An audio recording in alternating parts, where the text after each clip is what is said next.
Hey guys, today's video comes from a suggestion that Mod Ronan gave me, and he wanted to see the top 10 Deadman mode hiding spots. Now, for those of you that are unfamiliar with Deadman mode, basically it's a game mode version of RuneScape that has its own separate servers on the world list, and in those worlds you can be attacked anywhere. Now, in some major cities, you're protected by guards that will freeze and kill anybody that tries to attack you. However, the person that attacks you can still damage you, so even if you are in a guarded zone but have low-leveled hit points, you can still die. And when you die, you lose half of your total experience points, meaning your stats drain, and you also lose your entire bank to the person that did kill you. There's more to it than just that, but you'll have to check it out for yourself if you would like to know more. Anyway, I hope you guys enjoy the video. Number 10, the secret trapdoor located within the ham hideout. Now, to actually pick the lock on the trapdoor to get inside the ham hideout, you actually don't need any specific thieving level. You can pick the lock with level 1 thieving. Once you're inside the main chamber and have completed Death to the Dorgashoon quest at least halfway, which requires the Lost Tribe quest to be completed as well, you will find a hidden trapdoor within the ham lair directly behind the stage that has the podium on it. Players who have not started the Death to the Dorgashoon quest will not see this trapdoor, which means you can escape safely if you're fast enough. Also, a decent moneymaker to be noted if you're a low level on Deadman mode is that while you're inside the secret lair, you can pickpocket guards and they give you bronze, silver, iron, and steel keys.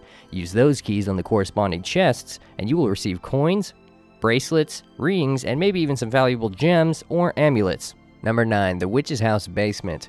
Obviously, to get inside the Witch's House, you're going to have to be quick if you're being chased.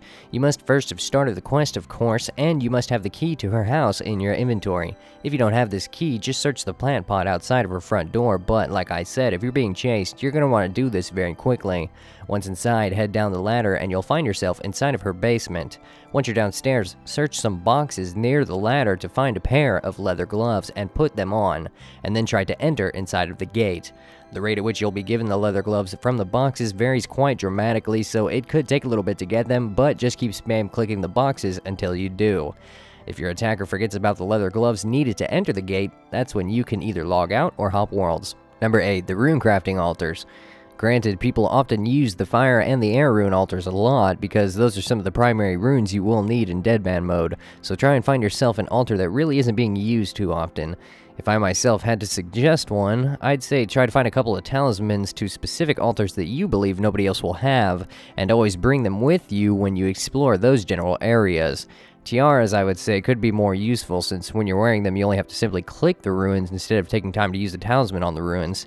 In any case though, you should search for all the talismans or tiaras if possible. They might just save your life. Number 7, the Cooking Guild. To get inside of the Cooking Guild, you must be either wearing a chef's hat or a cooking skill cape, and you must also have level 32 cooking or higher. Once you're inside of the Cooking Guild, you'll notice a separated section of the guild that has a bank booth in it. You can only enter inside of that part of the guild if you completed the hard level tasks of the Varrock Achievement Diaries, or once again if you have 99 cooking and you're wearing your skill cape. It's a great place to hide if you have to. Number 6, your player-owned house. One thing you definitely must do once you start Deadman mode is to head to an estate agent to set up your house. After you do that, you'll have access to the Teleport to House spell, which requires level 40 magic, and you'll also be able to use house teleporting tabs as well, which you should always carry. Number 5, complicated quests. Just recently in one of my streams, my viewers were helping me with this video, as they often do on most upcoming videos. Anyway, a player told me that the more complicated a quest is that you're doing, the more opportunities you'll have to find more complicated hiding spots for your attackers, and he's absolutely right. I asked him for some examples, and he said obviously the Underground Pass, and then another interesting one that I had forgotten all about was in the Lumbered Swamp Caves in the area where you completed the Tears of Guthix quest. Basically, what he was talking about was that area where you can use your Sapphire Lantern to attract light creatures inside the Tears of Guthix cavern, and when you do that, the light creatures will carry you to the other side of the cavern, and there is no way to get to the other side without that Sapphire Lantern, which unfortunately requires level 49 crafting to make, along with starting the Tears of Guthix quest. Number 4, the Temple of Ikov. Located right behind the Range Guild, the Temple of Ikov is where you acquire pairs of Boots of Lightness, and you don't have to have started the Temple of Ikov quest to gain access to the dungeon either. Once you go down the ladder, head all the way west until you come to a curve that leads to a staircase and go down it. Make sure you have a light source, and if you do, you'll come to an illuminated room, and you'll be safe to log out or hop worlds. If you don't have a light source, you'll end up entirely in a different room, it'll be darker, and you won't be able to walk but 3 steps away from the ladder. Number 3, the Mountain Camp, aka the place where you start the Mountain Daughter quest, straight east from Relica.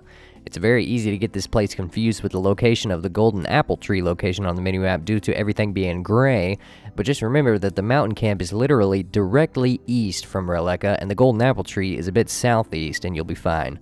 Once you're there, if you've at least started Mountain Daughter, up to the point where they decide to let you enter the village, you'll have to use a rope on a very specific rock that you can climb onto to get inside the camp and eventually log out or hop worlds. Number 2, the Barbarian Agility Course. Many players have told me that nobody ever goes to this course for agility training simply because rooftop agility courses now exist, and also because to even be able to gain access to the course, you must complete the infamous bar crawl that the Barbarian gives you in order to enter.